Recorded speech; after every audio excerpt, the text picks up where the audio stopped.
Welcome to the NC Everything podcast. I'm your host, Curtis, and this is the bi-weekly show where I talk about everything that has anything to do with North Carolina. Thank you all for joining me. You might be able to tell, maybe not, I have a cold, so my nose is really stopped up. I feel like I sound really weird. I feel like I've been sick more in the past 18 months than I have in the past 10 years, but everything gives me a stuffy nose now. Everything. I mean, my shadow will cause me to start sneezing, I swear. Also, if you're watching on YouTube, I'm inside my shop. It's actually really warm outside today, surprisingly warm. And again, you may be able to hear it, but the wind's blowing like 60 miles an hour out there. And I don't even think my tripod would have held up to the wind.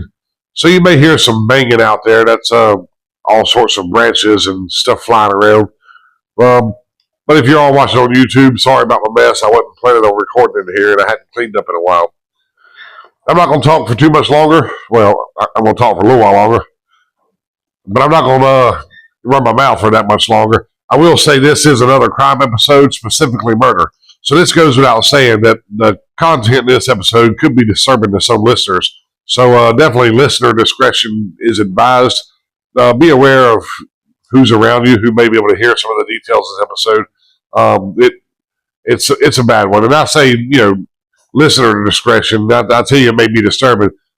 Honestly, it's disturbing for me to put this together.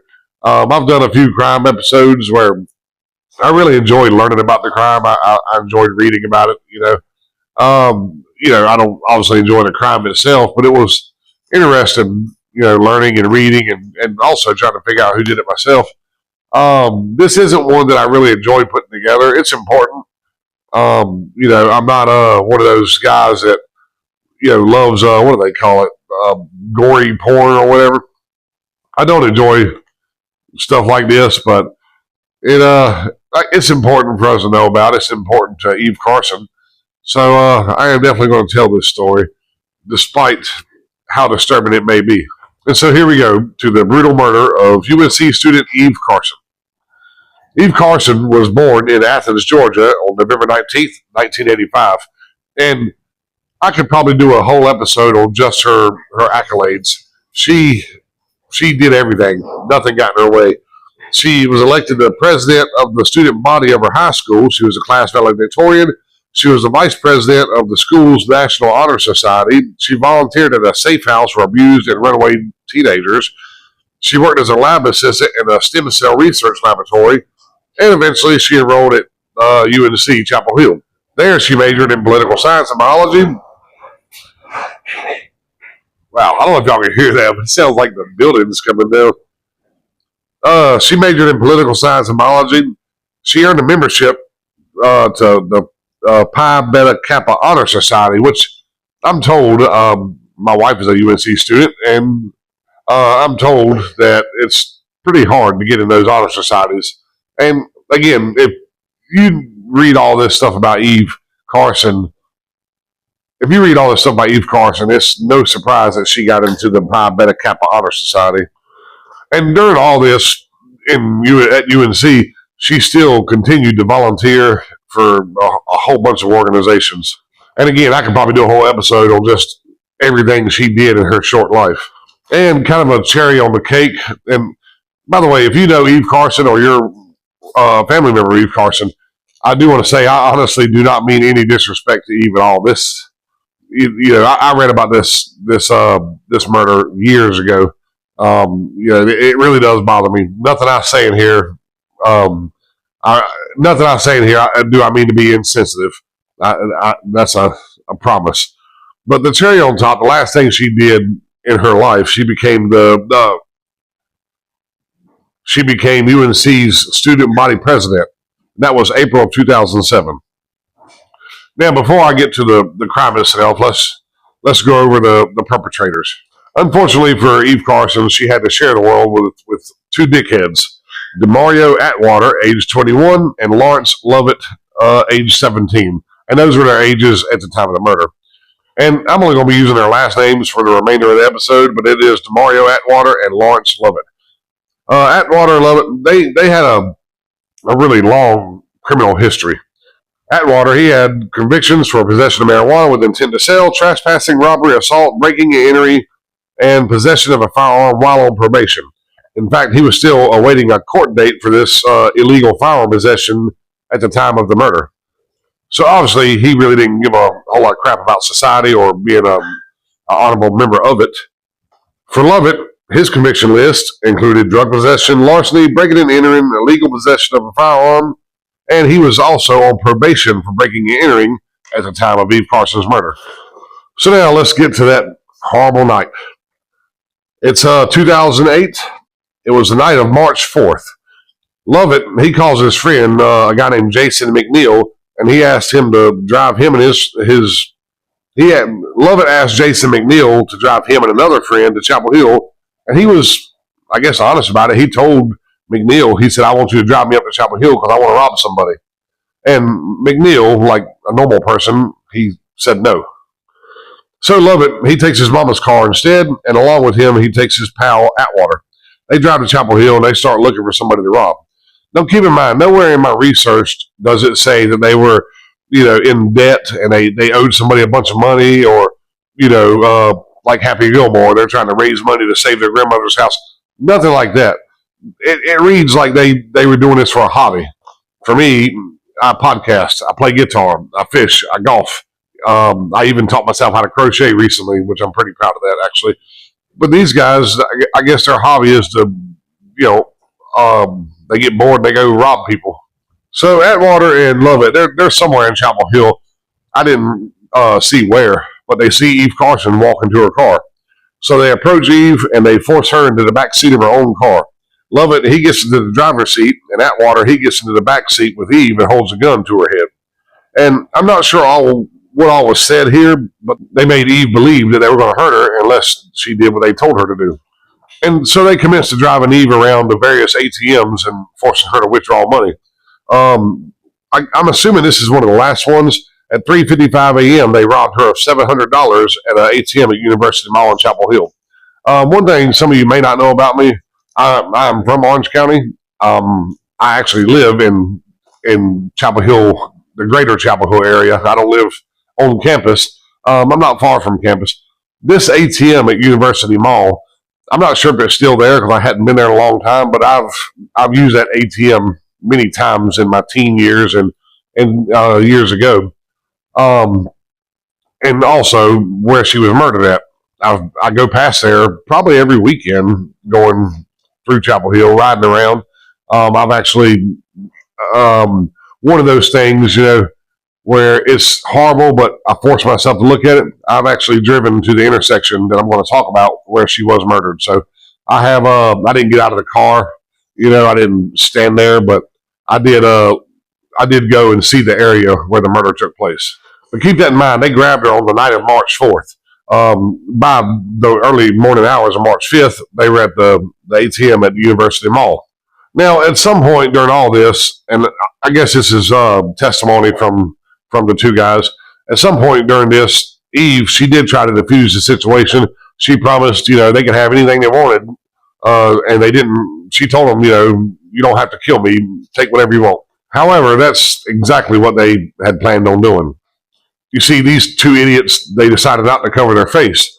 And now that they've done robbed this girl and kidnapped her and robbed her, they decided, well, she could identify them, so she must be killed. And just another reminder, this next part is pretty disturbing. It's very disturbing to me. So, again, you may want to stop here. Or you could fast forward, 30 seconds, a couple minutes. They drive Eve to the intersection of Hillcrest Circle and Hillcrest Road. That's about a mile outside of campus. It's a kind of a wooded residential area. I wouldn't say it's secluded at all, but it's wooded, it's residential. Maybe they didn't know their way around. Maybe it looked dark enough. But it is a populated neighborhood. This is when Eve Carson realizes that they do plan to kill her. So she asked these guys that have kidnapped her and robbed her, she asked them to pray with her. Instead of praying with her, they opened fire. And she was shot a total of 5 times. Lovett uses his pistol to shoot her 4 times. Now, the autopsy found blood in her lungs, which would indicate that after he shot her 4 times with his pistol, she was still alive and breathing and inhaling blood. The 5th shot, the one that actually killed her, came from Atwater, and it came from a sawed-off 12-gauge shotgun. And they did find a hole in her right hand, which would indicate that she held her hand up to try to shield herself. But ultimately, she was shot in the head, and that's what killed her. Now, shortly after her murder, around 5 a.m., that's when they found her body. And again, this was on the morning of March 5th. Someone in the area had heard the gunshots and called 911. As far as Atwater and Lovett, you'd think these guys would get the hell out of Dodge. But no, these 2 morons, they continued to use Eve's card for the next 2 days. And they ultimately stole about $1,400 from her. Now, because these guys were far from criminal masterminds, the investigation was really short, and these guys were arrested pretty quick. On March 12th, Atwater and Lovett were both charged with first-degree murder. Eventually, they would add charges for first-degree kidnapping. Eventually, they would add other charges, including first-degree kidnapping, armed robbery, and felonious larceny, and felonious stolen goods. Now, Atwater, he was charged with possession of a firearm by a felon and possession of a weapon of mass destruction. If you don't know, a sawed-off shotgun is classified as a weapon of mass destruction with no other intent except to kill. So, everybody knows if you saw a shotgun, that's a big crime. But that's because it's considered a weapon of mass destruction.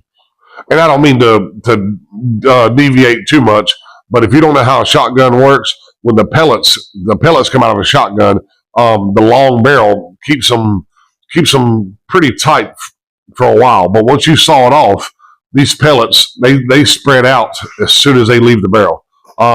Essentially, you've got a wide spray of pellets. That's the mass destruction part of it. All right. On April 19th, 2010, it's about 2 years after the murder, Atwater, he pled guilty to federal charges of carjacking, kidnapping, and weapons possession. Since he pled guilty, he didn't have to go to trial. The district court of Winston-Salem, they sentenced Atwater to life in prison plus 30 years. Also, they added on, should he ever be released, he needs to pay a restitution of $212,947.10. Now, those were the federal charges, carjacking, kidnapping, weapons possession. The next month, he pled guilty to the state charges. This was first-degree murder, first-degree kidnapping, armed robbery, possession of a firearm by a felon, and possession of a weapon of mass destruction. Because he did plead guilty instead of trying to fight it, they decided not to pursue the death penalty. But the Hillsborough Superior Court, they sentenced him to life in prison without the possibility of parole for the murder charge, and he got 2 concurrent sentences of 23 to 29 years for the additional charges. And now let's go to Lovett. Lovett, he pleaded not guilty to all of his charges. However, a jury found him guilty on all charges. Now keep in mind, he was 17 at the time of the murder. The jury found him guilty on all charges, and he was sentenced to life in prison without the possibility of parole. However, on February 5th, 2013, the North Carolina Court of Appeals vacated his life sentence and ordered that a new sentence hearing be held. That was mainly because he was under 18 at the time. There was, there was a whole lot more about it, why they came to that decision, but it was mainly because he was under 18. So on June 3rd, a resentencing hearing was held. And I just want to add something here that he said during his resentencing. He said, and it's a quote, people make mistakes. Nobody's perfect. I'm not the monster that y'all made me out to be. I think a mistake is like, I don't really need to define a mistake for you, but you accidentally do something. You make a misstep. I read off earlier what his prior convictions were, his rap sheet, and now he murders this girl. I think he is very, very well past the mistake phase, And again, this episode bothers me. I'm not going to go on a tirade here about what a piece of crap this guy is, but he's done murdered this girl. He shot her 4 times, and then he's up here saying, well, people make mistakes, I don't know. I wanted to add that. I wanted you to feel the way I felt when I read that stupid quote. Anyway, he was resentenced, and again, he got life without parole. And he appealed his sentence again, And again, it was upheld a third time. And I don't know where Atwater is, and I don't know where Atwater is being held, but Lovett was being held at the Pasquotank Correctional Institute in Elizabeth City, but he's since been moved to the Noose Correctional Institute in Goldsboro. I'm not sure if this is why he was moved, but I did read that he had 15 infractions while he was in Pasquotank. So he's still making mistakes, apparently. And that's all I got on the Eve Carson murder. I hope I didn't offend anybody. Again, if you're friends with her or you knew her, that's a really good possibility. I want to do right by her. I know a lot of my episodes I seem like I rushed through them, but again, this wasn't an easy episode for me to cover, and if you've heard about it, it probably wasn't easy for you to hear about it again. But I think the least I could do was tell Eve Carson's story. There's a lot of podcasts on this murder. There's a lot of documentary or documentation and literature on this murder. If you're interested in more details, I would definitely say look it up. But it was a very needless loss of life. You read about all the stuff she did in her life, and I actually didn't write down how old she was. That completely slipped my mind, but she was very young, and there's no telling what she would have done with the rest of her life had she been given that opportunity. Anyway, that's all I got. Thank you all for listening. My next episode won't be a crime episode. This isn't a crime podcast. I'll put them in every once in a while, but and I do have some saved. But I'll try to find something a little more positive for my next episode. Again, thank you all for listening. Don't forget to check out the Facebook group. Check out Spotify if you want to listen and not watch, and check out YouTube if you want to watch in addition to listen. And hopefully this wind will die down, and hopefully it didn't mess the episode up too much. If it did, I'm sorry. Next episode will be better, so I'll talk to you in a couple weeks.